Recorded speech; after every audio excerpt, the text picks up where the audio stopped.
नमस्कार विद्यार्थी मंडळी, या व्हिडिओमध्ये आपण येणाऱ्या पोलीस भरतीसाठी अतिशय महत्त्वाचे जी के आणि करंट अफेअर्सचे प्रश्न कव्हर करणार आहोत. जी केचे जे प्रश्न आहेत ते आपण गेल्या वर्षीच्या पोलीस भरतीमधून घेतलेत आणि करंट अफेअर्सचे प्रश्न डेली बेसिसवर असणार आहेत. चला प्रश्नांना सुरुवात करूया. या ठिकाणी प्रश्न पहिला आहे बघा, BNSचे विस्तारित रूप काय आहे? गेल्या वर्षी विचारलेला हा प्रश्न आहे. उत्तर येत असेल तर कमेंट करायचं आहे. या प्रश्नाचं योग्य उत्तर असणार आहे बघा, भारतीय न्याय संहिता. ठीक आहे, ऑप्शन क्रमांक सी, भारतीय न्याय संहिता हे आपलं योग्य उत्तर असणार आहे. BNSचा फुल फॉर्म. ठीक आहे, हा जो कायदा आहे तो 2023चा कायदा आहे. ठीक आहे, 2023चा हा कायदा आहे जो 1 जुलै 2024, ठीक आहे, 1 जुलै 2024 पासून अंमलात आलेला आहे. यासोबत आणखी 2 फौजदारी कायदे देखील अंमलात आलेले आहेत 1 जुलै 2024. ठीक आहे, या तारखेपासून ही तारीख गेल्या वर्षी खूप वेळा विचारलेली आहे आणि यावर्षी देखील विचारली जाईल. पाठ करायची आहे 1 जुलै 2024. या दिवशी 3 नवीन फौजदारी कायदे भारतात लागू झाले. त्यापैकीच एक आहे बघा, भारतीय न्याय संहिता. ठीक आहे, आता याच्या जागी जुना कायदा कोणता होता? तर IPC. ठीक आहे, इंडियन पिनल कोड 1860. ठीक आहे, हा कायदा होता.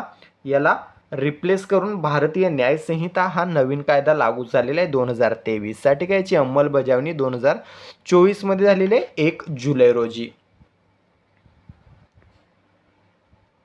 त्यानंतर प्रश्न आहे, चेतक फेस्टिवल खालीलपैकी कुठे होतो? तर हा नंदुरबार जिल्ह्यामध्ये सारंगखेडा या ठिकाणी होतो. ठीक आहे, ऑप्शन क्रमांक बी उत्तर असणार आहे, सारंगखेडा, नंदुरबार. ठीक आहे, चेतक महोत्सव. ठीक आहे, हा जो उत्सव आहे तो सुमारे 300 वर्षापासून चालत आलेला आहे. याला 300 वर्षांचा साधारणतः इतिहास आहे असं सांगितलं जातं.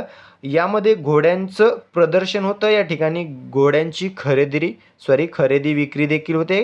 काही संदर्भानुसार छत्रपती शिवाजी महाराज देखील या ठिकाणी घोडे खरेदी करायचे. हा जो महोत्सव आहे तो तापी नदीच्या किनाऱ्यावर भरतो. ठीक आहे, 2011 मध्ये याचं नाव चेतक फेस्टिवल करण्यात आलं. महत्त्वाचा पॉईंट आहे, 2011 मध्ये याचं नाव चेतक असं करण्यात आलं का? तर महाराणा प्रताप यांचा जो घोडा होता चेतक नावाचा, त्याला श्रद्धांजली म्हणून याचं नाव जे आहे ते चेतक फेस्टिवल असं करण्यात आलेलं आहे. व्हिडिओ शेवटपर्यंत पाहायचा आहे, सर्व प्रश्नांची रिव्हिजन शेवटी घेण्यात येईल. ठीक आहे, त्यानंतर प्रश्न आहे, महाराष्ट्रातील सर्वात लांब पश्चिम वाहिनी नदी कोणती आहे? या प्रश्नाचं योग्य उत्तर असणार आहे ऑप्शन क्रमांक सी, तापी. ठीक आहे, तापी ही महाराष्ट्रातील सर्वात लांब पश्चिम वाहिनी नदी आहे. ठीक आहे, ही जी नदी आहे ती मध्य प्रदेशमधील बैतूल जिल्ह्यातील मुलताई येथे सातपुडा पर्वत रांगेमध्ये उगम पावते. ठीक आहे, मध्य प्रदेशात उगम पावते, बैतूल जिल्ह्यात उगम पावते, सातपुडा पर्वत रांगेत उगम पावते. हे तिन्ही पॉईंट लक्षात ठेवायचे आहेत. ऑप्शनमध्ये राज्य, जिल्हा किंवा पर्वतरांग विचारली जाते. ठीक आहे, ही नदी मोस्टली विचारला जाणारा प्रश्न खचदरीतून वाहते. ठीक आहे, खचदरीतून वाहणारी नदी आहे नर्मदा आणि तापी ही. ठीक आहे, महाराष्ट्रातील लांबी साधारणतः सुमारे 208 किलोमीटर. ठीक आहे, 208 किलोमीटर एवढी महाराष्ट्रातील लांबी आहे आणि एकूण लांबी आहे बघा 724 किलोमीटर. ठीक आहे, 724 किलोमीटर या नदीची एकूण लांबी आहे तापी नदीची. ठीक आहे, महाराष्ट्रातील सर्वात लांब पश्चिम वाहिनी नदी. ठीक आहे, तापी. हाच प्रश्न जर भारतातील विचारला, भारतातील सर्वात लांब पश्चिम वाहिनी नदी, तर उत्तर द्यायचं आहे नर्मदा नदी. त्यानंतरचा प्रश्न आहे, या ठिकाणी महत्त्वाची नदी ही देखील लक्षात ठेवा, गोदावरी, महाराष्ट्रातील सर्वात लांब नदी. ओके, पुढील प्रश्न आहे, खालीलपैकी कोणाला भारतरत्न पुरस्कार मिळालेला नाही? तर बाबा आमटे. ठीक आहे, बाबा आमटे यांना बघा भारतरत्न हा पुरस्कार मिळालेला नाही. यांचं मूळ नाव विचारलेलं आहे परीक्षेत, मुरलीधर देवीदास आमटे. ठीक आहे, मुरलीधर देवीदास आमटे हे बाबा आमटे यांचं मूळ नाव आहे जे विचारलेलं आहे परीक्षेमध्ये. यांना भारतरत्न मिळालेला नाही आहे. सचिन तेंडुलकर महत्त्वाचा ऑप्शन आहे बघा, 2014 मध्ये भारतरत्न हा पुरस्कार मिळालेला आहे. 2014 मध्ये सर्वात तरुण व्यक्ती, ठीक आहे, भारतरत्न प्राप्त करणारा सर्वात तरुण व्यक्ती हा सचिन तेंडुलकर आहे. सोबतच भारतरत्न प्राप्त करणारा पहिला खेळाडू देखील सचिन तेंडुलकर हाच आहे. ठीक आहे, वयाच्या 40व्या वर्षी सचिन तेंडुलकरला भारतरत्न हा पुरस्कार मिळालेला आहे, सर्वात तरुण व्यक्ती. त्यानंतर आहे बघा, अमर्त्य सेन यांना 1999 मध्ये भारतरत्न हा पुरस्कार मिळालेला आहे. लता मंगेशकर यांना 2001 मध्ये भारतरत्न हा पुरस्कार मिळालेला आहे. भारतरत्न हा भारतातील सर्वोच्च नागरी पुरस्कार आहे, त्यावर कोणताही नागरी पुरस्कार नाही. ठीक आहे, याची सुरुवात कधी झाली होती कमेंट करून सांगायचं आहे. त्यानंतर प्रश्न आहे, सी व्ही रमन यांना 1930 मध्ये नोबेल पारितोषिक कोणत्या क्षेत्रात मिळालं होतं? कोणत्या क्षेत्रात मिळालेलं? भौतिकशास्त्र. हा प्रश्न आपण मागेही कव्हर केलेला आहे. भौतिकशास्त्रामध्ये मिळालेला आहे, 1930 मध्ये मिळालेला आहे. नोबेल पारितोषिक प्राप्त करणारे दुसरे भारतीय आहेत. ठीक आहे, सी व्ही रमन हे दुसरे भारतीय आहेत, लक्षात ठेवायचे, महत्त्वाचा पॉईंट आहे. 1930 मध्ये प्रकाशाचे विकिरण, ज्याला रमन इफेक्ट म्हणून ओळखलं जातं, या शोधासाठी त्यांना भौतिकशास्त्राचा नोबेल मिळाला. ठीक आहे, दुसरे मानकरी ठरले भारतीय म्हणून. ओके, आता पहिले कोण, तर रवींद्रनाथ टागोर, त्यांना 1913 मध्ये साहित्यासाठी नोबेल मिळालेला, जे पहिले भारतीय आहेत नोबेल पारितोषिक प्राप्त करणारे. त्यानंतर प्रश्न आहे, खालीलपैकी कोणत्या व्यक्तीस महाराष्ट्र भूषण हा पुरस्कार मिळालेला आहे? कोणत्या व्यक्तीस मिळालेला आहे असं विचारलंय, तर या ठिकाणी राम सुतार यांना बघा 2024चा महाराष्ट्र भूषण पुरस्कार मिळालेला आहे. 2024चा पुरस्कार त्यांना 2025 मध्ये मिळालेला आहे, राम सुतार यांना. ठीक आहे, आता महाराष्ट्र भूषण या पुरस्कारावर एक प्रश्न हमखास विचारला तो, याची सुरुवात विचारली जाईल तर उत्तर द्यायचं 1996 मध्ये. 1996 मध्ये सुरुवात झाली. पहिला कोणाला मिळालेला आहे, तर पु ल देशपांडे यांना मिळाला 1996 मध्ये. पु ल देशपांडे म्हणजेच पुरुषोत्तम लक्ष्मण देशपांडे यांना मिळाला. दुसरा मिळाला लता मंगेशकर यांना 1997 मध्ये, लता मंगेशकर यांना मिळालेला आहे. ठीक आहे, हे दोन पहिले दुसरे विचारले जाऊ शकतात. त्यानंतर अलीकडील 3-4 लक्षात ठेवायचे, जोड्या लावामध्ये विचारले जाऊ शकतील. 2021चा मिळाला आशा भोसले यांना. 2022चा मिळालेला आहे अप्पासाहेब धर्माधिकारी यांना. 2023चा मिळालेला आहे अशोक सराफ यांना. 2024चा मिळालेला आहे राम सुतार यांना. ठीक आहे, जोड्या लावांमध्ये विचारलं जाऊ शकतं. महाराष्ट्र भूषण या पुरस्काराची बक्षीस रक्कम आहे बघा 25 लाख रुपये रोख. ठीक आहे, त्यानंतर प्रश्न आहे, खालीलपैकी कोणती जात ही आंबा फळाची नाही? कोणती आहे बघा, कांचन ही जी जात आहे ती आंबा या फळाची जात नाही. त्यानंतरचा प्रश्न, नंदुरबार जिल्ह्याची सीमा कोणत्या राज्यांना लागून आहे?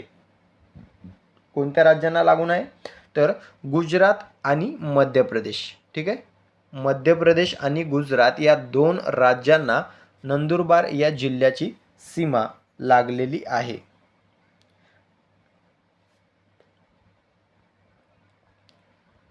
त्यानंतर प्रश्न आहे, कोणत्या राजवटीचा काळ भारतात सुवर्ण काळ म्हणून ओळखला जातो? कोणत्या राजवटीचा?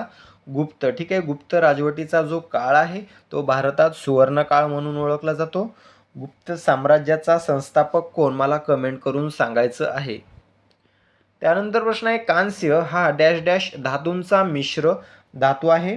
उत्तर आहे बघा तांबे आणि कतील. ठीक आहे, तांबे आणि कतील यालाच कॉपर आणि टीन असं म्हटलं जातं. ठीक आहे, कॉपर व टीन या दोन धातूंचा मिळून या ठिकाणी कांस्य हा धातू तयार होतो. ठीक आहे,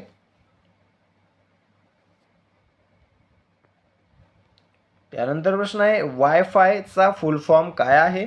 तर वायरलेस फिडेलिटी. ऑप्शन क्रमांक डी उत्तर असणार आहे, वायरलेस फिडेलिटी म्हणजेच वायफाय होय. त्यानंतर प्रश्न आहे, प्रकाश वर्ष हे कशाचे एकक आहे? तर हे अंतराचे एकक आहे, अंतर मोजण्याचं एकक आहे प्रकाश वर्ष. त्यानंतरचा प्रश्न, भारतीय संविधानानुसार संसदेत खालीलपैकी कोणकोणत्या घटकांचा समावेश होतो? लोकसभा, राज्यसभा, राष्ट्रपती यांचा समावेश होतो संसदेमध्ये संविधानानुसार. ठीक आहे, लोकसभा हे आपल्या संसदेचं कनिष्ठ सभागृह असतं. त्यानंतर वरिष्ठ असतं बघा राज्यसभा. ठीक आहे, कनिष्ठ असतं लोकसभा, वरिष्ठ असतं राज्यसभा. या दोघांवर प्रश्न विचारलेले आहेत. ठीक आहे, लोकसभेचे सभापती सध्या कोण आहेत? ओम बिर्ला. ठीक आहे, राज्यसभेचे कोण आहेत? CP राधाकृष्णन. त्यानंतर राष्ट्रपती आहेत आपल्या द्रौपदी मुर्मू. लोकसभेचा कार्यकाळ असतो 5 वर्ष, राज्यसभेचा असतो 6 वर्ष. ठीक आहे, त्यानंतरचा प्रश्न आहे लोकसभेच्या सर्वाधिक जागा उत्तर प्रदेशमध्ये आहेत, तर त्यानंतर दुसरा क्रमांक डॅश डॅशचा लागतो. कोणाचा लागतो? महाराष्ट्राचा. ठीक आहे, पहिला क्रमांक लागतो उत्तर प्रदेशचा, एकूण 80 जागा आहेत उत्तर प्रदेशमध्ये. त्यानंतर दुसरा क्रमांक लागतो आपल्या महाराष्ट्राचा, एकूण 48 जागा आहेत आपल्या महाराष्ट्राच्या लोकसभेमध्ये. त्यानंतर तिसरा क्रमांक लागतो बघा पश्चिम बंगालचा. पश्चिम बंगालमध्ये आहेत बघा 42 जागा.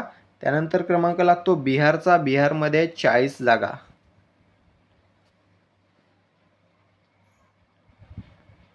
त्यानंतरचा प्रश्न आहे खालीलपैकी चुकीची जोडी कोणती? जोड्यात कोल्हापूर चप्पल, सोलापूर चादर, पुणे लाकडी खेळणे, सांगली हळद. काय कोणतं ऑप्शन असणार आहे चुकीचा? तर बघा ऑप्शन सी पुणे लाकडी खेळणे.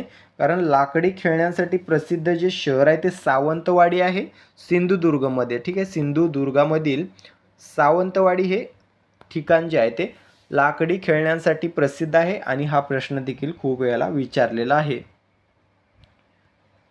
त्यानंतरचा प्रश्न आहे खालीलपैकी कोणत्या राज्यात विधान परिषद नाही? अलीकडे हा प्रश्न रिपीट होतोय खूप वेळेला. तर बघा या ठिकाणी मध्य प्रदेश या राज्यामध्ये विधान परिषद नाही. भारतामध्ये एकूण 6 राज्यांमध्ये विधान परिषद आहे. हा सेपरेटली प्रश्न विचारला जाऊ शकतो. नंबर लक्षात ठेवायचा आहे. 6 राज्य कोणकोणते आहेत? महाराष्ट्र, कर्नाटक, उत्तर प्रदेश, बिहार, आंध्र प्रदेश, तेलंगणा. ठीक आहे, या 6 राज्यांमध्ये विधान परिषद आहे. त्यानंतर प्रश्न आहे निर्मला सीतारामन यांनी सलग कितव्यांदा अर्थसंकल्प सादर केलेला आहे? तर बघा 9व्यांदा. ठीक आहे, 9व्यांदा सलग निर्मला सीतारामन यांनी अर्थसंकल्प सादर केलेला आहे आणि सलग 9 वेळा अर्थसंकल्प सादर करणारे पहिल्या अर्थमंत्री बनलेले आहेत निर्मला सीतारामन. ठीक आहे, आता भारतातील पहिला अर्थसंकल्प कोणी सादर केला? तर जेम्स विल्सन. ठीक आहे, जेम्स विल्सन यांनी 1860 भारतातील पहिला अर्थसंकल्प सादर केला. आणि जर स्वतंत्र भारताचा विचारला तर 1947 षण्मुखम शेट्टी, RK षण्मुखम शेट्टी यांनी स्वतंत्र भारताचा पहिला अर्थसंकल्प सादर केला. ठीक आहे, 1947 आणि संविधान लागू झाले म्हणजेच प्रजासत्ताक भारताचा जो अर्थसंकल्प सादर केला तो जॉन मथाई याने सादर केला 1950 ठीक आहे, जॉन मथाई याने सादर केला. सर्वाधिक वेळा अर्थसंकल्प सादर करणारे कोण आहेत? मोरारजी देसाई, एकूण 10 वेळा त्यांनी सादर केलेला आहे. लवकरच निर्मला सीतारामन त्यांचा रेकॉर्ड तोडतील. त्यानंतर प्रश्न आहे देशात नवा सुलभ प्राप्तिकर कायदा केव्हापासून लागू करण्यात येणार आहे? 1 एप्रिल 2026. ठीक आहे, 1 एप्रिल 2026 पासून आपल्या देशामध्ये नवीन सुलभ प्राप्तिकर कायदा लागू होणार आहे, जो 1961च्या कायद्याची जागा घेणार आहे. प्राप्तिकर कायदा 1961च्या जागी आता नवीन सुलभ प्राप्तिकर कायदा लागू होणार आहे. त्यानंतर प्रश्न आहे 26वे काला घोडा कला महोत्सव 2026 कुठे आयोजित करण्यात आला? कुठे आयोजित करण्यात आला? हा काला घोडा महोत्सव मुंबईमध्ये आयोजित केला जातो. ठीक आहे, मुंबई लक्षात ठेवायचं आहे. त्यानंतर प्रश्न आहे खालीलपैकी कोणत्या ठिकाणाला रामसर स्थळाचा दर्जा प्राप्त झालेला आहे? तर या ठिकाणी अ व ब दोन्ही उत्तर असणार आहे. छारी धांड गुजरात. ठीक आहे, आणि पाटणा पक्षी अभयारण्य उत्तर प्रदेश या दोन्ही या ठिकाणांना रामसर स्थळाचा दर्जा प्राप्त झालेला आहे. आणि आता एकूण रामसर स्थळे झालेली आहेत बघा भारतात 98. ठीक आहे, 98 रामसर स्थळे या ठिकाणी झालेली आहेत. पहिला दर्जा कोणत्या ठिकाणाला देण्यात आलेला होता? तर केवलादेव राष्ट्रीय उद्यान आणि चिल्का सरोवर. ठीक आहे, केवलादेव राष्ट्रीय उद्यान आणि चिल्का सरोवर यांना पहिला दर्जा देण्यात आलेला होता रामसर स्थळाचा. सर्वाधिक रामसर स्थळे तमिळनाडू या राज्यामध्ये आहेत. त्यानंतर प्रश्न आहे, पॅरिस करारातून कोणत्या देशाने दुसऱ्यांदा बाहेर पडण्याचा निर्णय घेतलेला आहे? अमेरिका उत्तर असणार आहे. ठीक आहे, अमेरिकेने पॅरिस करारातून दुसऱ्यांदा बाहेर पडण्याचा निर्णय घेतलेला आहे.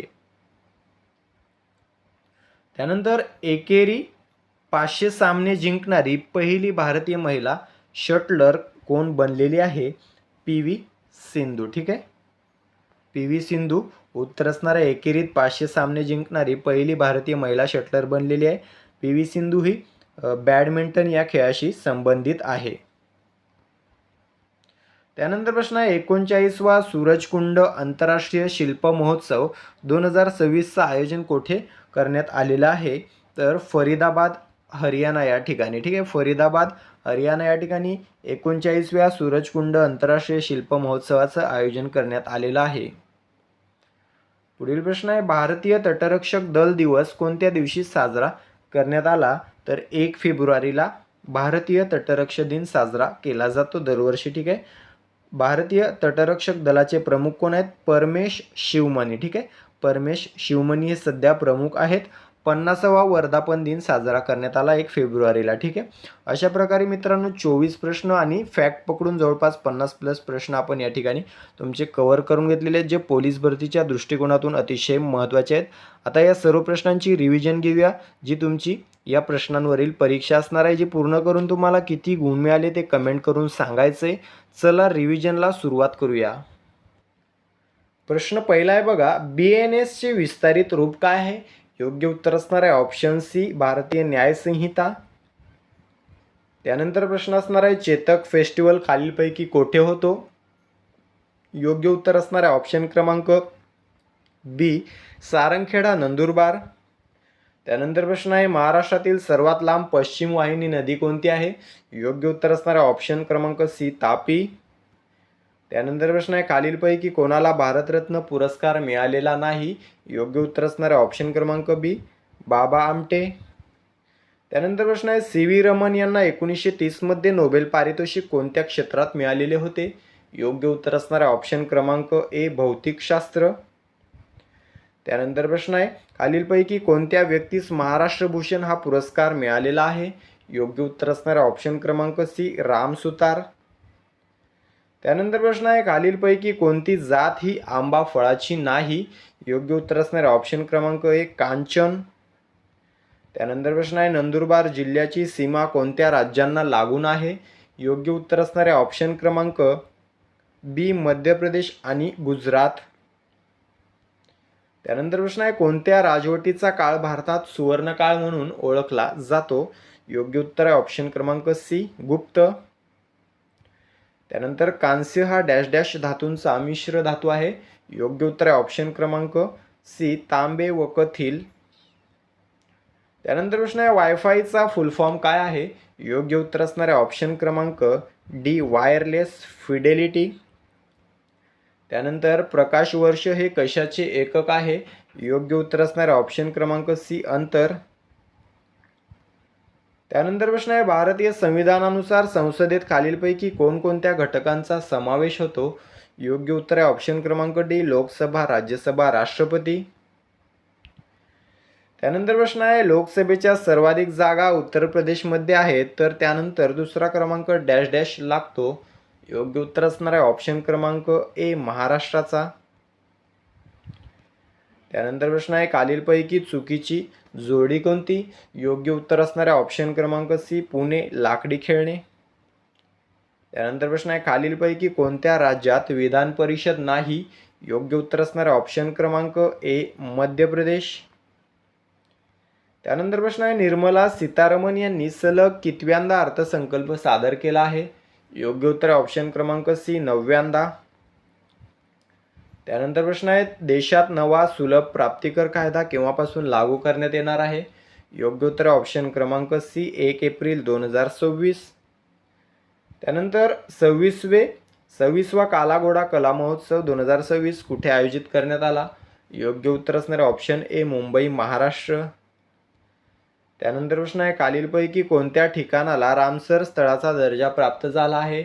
योग्य उत्तर आहे ऑप्शन क्रमांक डी पर्याय अ व ब दोन्ही. त्यानंतर पॅरिस करारातून कोणत्या देशाने दुसऱ्यांदा बाहेर पडण्याचा निर्णय घेतला आहे? योग्य उत्तर आहे ऑप्शन क्रमांक बी अमेरिका. त्यानंतर एकेरीत 500 सामने जिंकणारी पहिली भारतीय महिला शटलर बनलेली आहे. योग्य उत्तर आहे ऑप्शन क्रमांक डी पी.व्ही. सिंधू.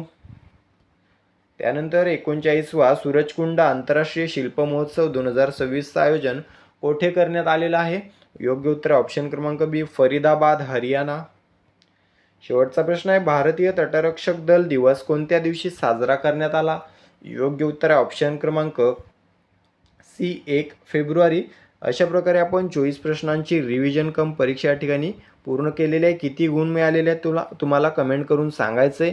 व्हिडिओ आवडला असेल तर व्हिडिओला फक्त एक शेअर आणि एक लाईक करायचं आहे आणि चॅनलला सबस्क्राईब करून घ्यायचं आहे. भेटूया पुढील भागामध्ये. तुर्तास थांबतो. धन्यवाद.